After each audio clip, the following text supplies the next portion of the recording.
Let me be blunt with you. If you're waking up once, twice, even 3 times every single night to use the bathroom, you might be ignoring a warning sign your body is desperately trying to send you. And that sign isn't just about your bladder. It's about your brain, your heart, your blood pressure, your muscles, even your risk of falling. Because getting up at night to urinate, what we call nocturia, isn't just annoying. It's dangerous. Especially as we get older. Most people laugh it off. They say, "Oh, I just have a small bladder," or "That's just what happens when you hit 60. But here's the truth, that harmless little bathroom trip could be the beginning of something much bigger. And by the time most folks take it seriously, the damage has already started. I've seen it too many times. One patient starts waking up twice a night to pee. A few months later, they feel exhausted every morning, their memory's slipping, they're less steady on their feet.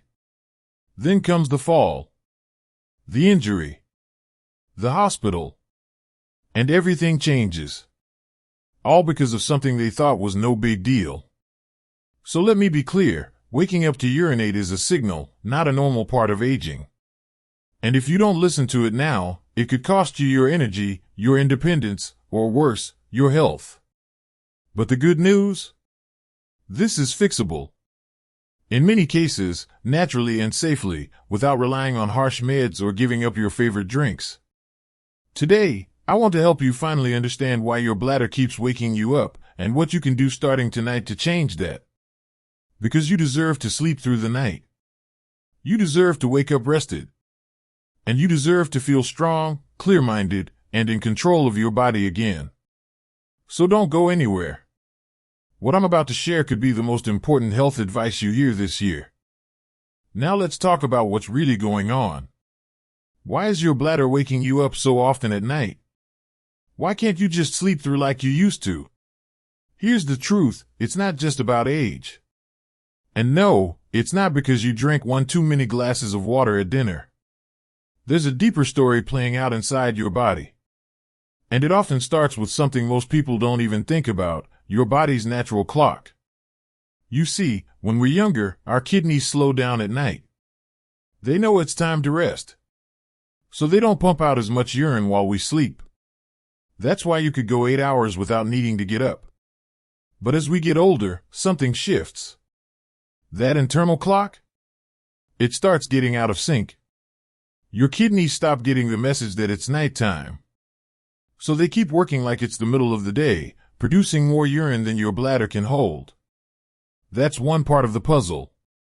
The second part? Your bladder muscles start to weaken. They're not as stretchy as they used to be. They can't hold as much. Even a little bit of urine makes you feel like you have to go right now. So instead of sleeping peacefully, your brain gets jolted awake by the urge to pee again and again. And that's just the start. Other common culprits include blood sugar problems, low magnesium levels, too much caffeine or alcohol, or even certain medications like diuretics and blood pressure pills that make you pee more at night. In men, there's also the prostate. When it swells up, even just a little, it presses on the bladder and triggers that sudden nighttime urge. In women, it could be hormonal shifts after menopause. That drop in estrogen? It doesn't just affect your bones and skin, it changes how your bladder behaves too. Many women don't realize that the bladder is sensitive to hormone changes just like everything else. And here's something even scarier. Sometimes, nighttime urination is a sign that your heart isn't pumping efficiently. When you lie down, fluid from your legs returns to your bloodstream, and your kidneys start trying to get rid of it.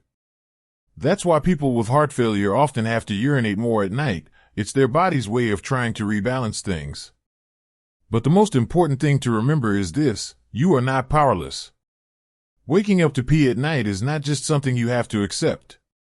It's your body's way of asking for help. And the sooner you understand what's causing it, the sooner you can fix it. In the next section, I'll share the small, surprising habits that may be making your bladder overactive, and how just a few simple changes can help you sleep through the night again, without relying on pills. Because your best sleep isn't behind you, it could still be ahead of you. Let me ask you something. Have you ever thought, but I didn't even drink that much water before bed, so why am I still waking up? That's a question I hear all the time. And I totally understand the confusion. Because the truth is, it's not just about how much water you drink. It's when you drink, what you drink, and even how your body responds to things you never realized were connected to your bladder. Let's start with one of the most common culprits, late-night snacking. Especially salty or sugary snacks. You see, when you eat chips, crackers, or even a slice of pizza late at night, you're loading up on salt.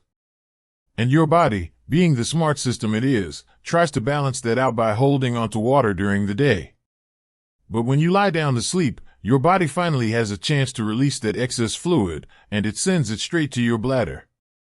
So while your brain is ready for rest, your kidneys are suddenly wide awake, saying, okay, time to catch up. The result? That familiar 2 a.m. dash to the bathroom. Another hidden issue? Caffeine. Not just from coffee, but also from tea, chocolate, or even some medications. Caffeine is a diuretic, meaning it makes your kidneys produce more urine. But it's also a bladder irritant. So even if your bladder isn't full, caffeine can make it feel like it is, urgently. And let's not forget alcohol. A glass of wine might seem like a nice way to unwind. But alcohol interferes with your body's ability to make a hormone called vasopressin. This hormone usually helps your body slow down urine production at night. Without it, your kidneys just keep pumping. You might sleep lightly, but your bladder won't. Now, here's one most people never think about, when you put your feet up. That's right. If you've been on your feet all day and suddenly sit down or lie back in the evening, all that fluid that's been pooling in your legs starts to shift. Gravity is no longer keeping it down there. So it moves back into your bloodstream, and your kidneys kick into gear to get rid of it. That's why many people notice they suddenly have to pee more in the evening, even if they haven't been drinking anything new. And finally, there's the just-in-case bathroom habit. Going to the toilet right before bed, even if you don't feel the urge, might seem like a smart idea. But over time, it actually trains your bladder to send early signals. Your body learns to expect a trip to the bathroom even when it's not really full. So at night, even a little bit of urine feels like a big emergency. These habits sneak into our routine slowly. A late-night snack here. A cup of tea there. Putting our feet up to relax after dinner. But together, they create the perfect storm for nighttime urination and poor sleep. But don't worry. The good news is, with a few gentle tweaks, you can start to calm your bladder and restore deeper, more restful nights. We'll talk about those changes next, and trust me, they're easier than you think. Because sleeping through the night isn't a luxury. It's something your body needs to heal, to function, and to feel truly alive again. You might be thinking, okay, that all makes sense, but now what do I do about it? And I love that question. Because the truth is, you're not powerless. Not even close. You don't need some expensive medication. You don't need to suffer in silence. And you certainly don't need to accept poor sleep as just a part of getting older. Because it's not. It's a signal. Your body's way of saying, please, help me out here. So let's talk about how you can help it. Gently. Starting tonight. The first thing? Timing. I tell my older patients this all the time, don't stop drinking water, but do it earlier in the day. Your body still needs hydration. It helps every cell work better, including your brain, heart, and yes, your bladder. But if most of your water intake happens after dinner, guess when your bladder decides to catch up? That's right. Between midnight and 4 a.m. So try front-loading your fluids. Get a tall glass of water right when you wake up. Keep sipping steadily through the morning and afternoon. Then, after about 6 or 7 p.m., slow it down. Not completely, but just enough so your body isn't flooded before bed. Second, let's talk about your evening routine. What you do in that final hour before sleep tells your body what to expect. If you're still snacking at 9:30 or sipping on tea while watching TV at 10, your body's not winding down, it's gearing up. Especially your kidneys. So instead, try this. After dinner, let your body settle. If you like warm drinks, go for something bladder-friendly like chamomile or rooibos tea. No caffeine, no acidity, just calm. And if you're hungry, try a small piece of banana or a spoonful of peanut butter. These are gentle, nourishing, and won't overload your system with salt or sugar. Another trick that surprises people? Elevating your legs before bed. If you sit with your feet up, on a recliner or stacked pillows, for about 30 minutes in the early evening, it can help your body drain some of that daytime fluid before you lie down. It's like giving your bladder a little head start. So later, when you're in bed, your kidneys aren't working overtime. And here's a weird one, but it works. Set a last call bathroom time. Not right before bed, but about 30 to 45 minutes before. Let's say you go to sleep at 10. Try using the bathroom around 9:15 or 9:30. Then, let your bladder rest. Don't keep going just in case. That teaches your bladder to panic over nothing. Instead, show your body it can hold more and be okay. I had a patient once, an 82-year-old woman named Carol. Sweet, sharp, full of life, but she was exhausted.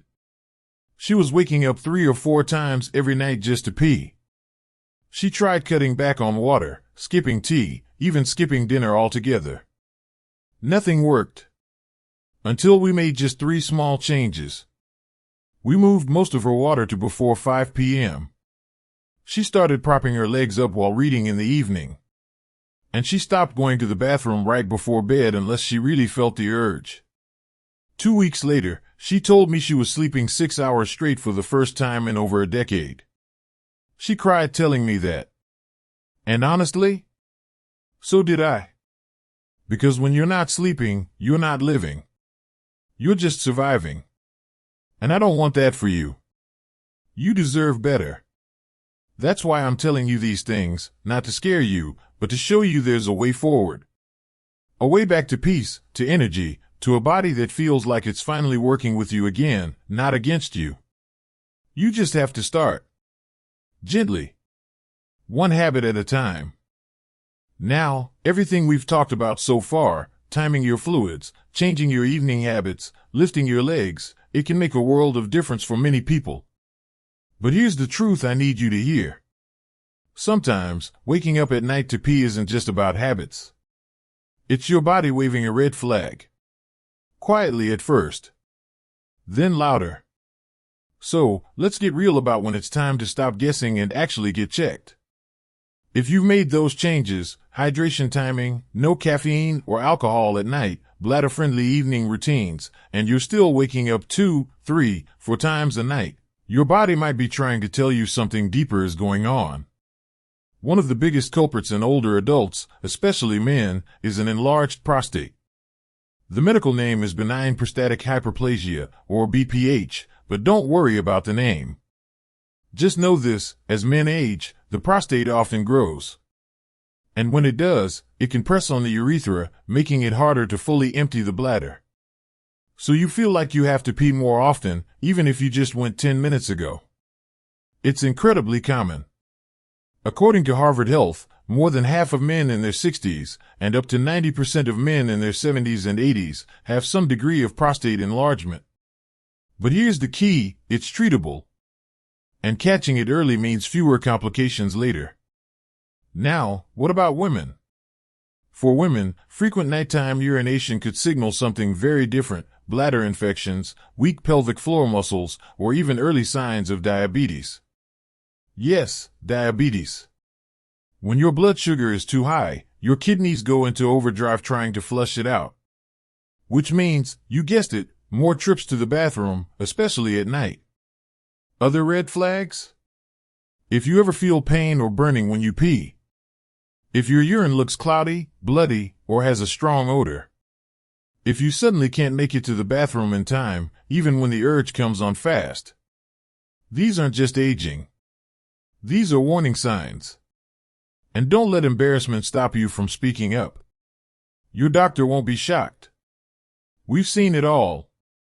In fact, we'd rather you come in early and it turns out to be nothing than wait too long and regret it. Let me tell you about George. He was 74, tough old guy, former construction worker. Came in with his wife, mostly because she insisted. Said he was waking up 5 times a night to pee, and sometimes couldn't even make it in time. He figured it was just part of aging. No big deal, Doc, he said. But it was a big deal. Turned out, his prostate had grown so large it was starting to damage his bladder. He needed treatment, not surgery, thank goodness, but real medical support. Within a month, things were already improving. He was sleeping better. Less anxious. And his wife? She called me personally just to say thank you. So please, if something feels off, trust that little voice inside you. Your health is worth speaking up for. Let me ask you this, how many pills are you taking every day?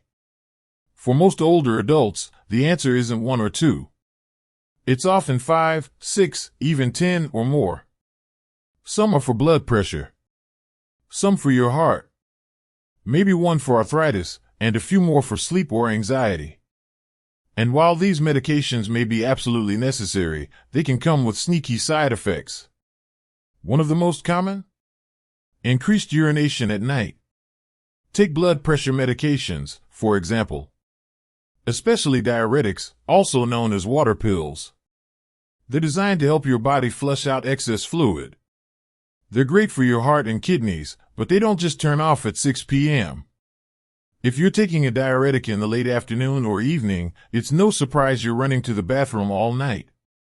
Even some medications for heart failure, depression, or anxiety can mess with your sleep cycle and bladder function. There was one patient I had, Eileen, 67 years old, retired teacher. She was frustrated and exhausted. I've done everything you said, she told me.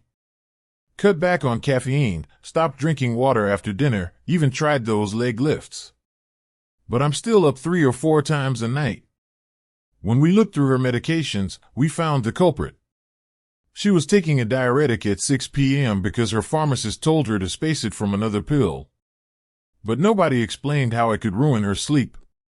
So we worked with her cardiologist to shift her dosage to mid-morning, and boom, within a week, her sleep improved dramatically. Now I'm not saying you should stop any medication on your own. Please don't. But you absolutely can bring this up with your doctor. Ask if the timing of your pills might be contributing to your nighttime urination. It's a small change that could lead to a big difference in your quality of life. Also, let's not forget about chronic conditions. If you have diabetes, even if it's well controlled, you're at risk of excess nighttime urination, especially if your blood sugar rises overnight. If you live with congestive heart failure, fluid can pool in your legs during the day, and then shift to your bladder once you lie down. It's the same reason leg elevation works for some people. And if you're on medications for sleep or anxiety, they might relax your bladder too much, making it harder to hold it through the night. That's why it's not just about one single habit or one simple trick. You have to look at the whole picture. Let's say you're someone with high blood pressure, mild heart failure, and borderline diabetes. You're on 5 or 6 different medications.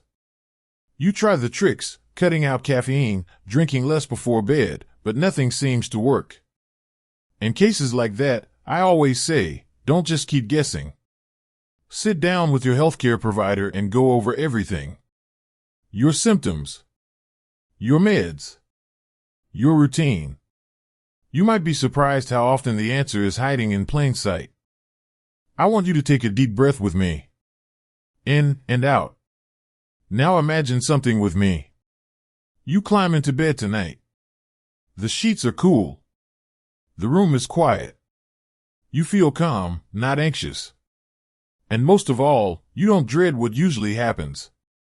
You don't worry about waking up 3, 4, 5 times just to use the bathroom. Because this time, you've got a plan. You've got answers. And you're finally taking back control. That's not just wishful thinking. It's possible. And it starts with small changes. You've already learned what most people never get told, that nocturia isn't just a part of aging. It's not something you have to accept. In fact, for many people, it's reversible or at least manageable. We talked about how timing matters, not just with fluids, but with meds. How your body shifts fluid when you lie down. How even a tiny cup of tea after dinner might be the thing waking you up every night at 2 a.m. You saw how conditions like diabetes, heart failure, and bladder sensitivity can quietly hijack your sleep, and how your medications, even the helpful ones, might be keeping you chained to the toilet when you should be dreaming.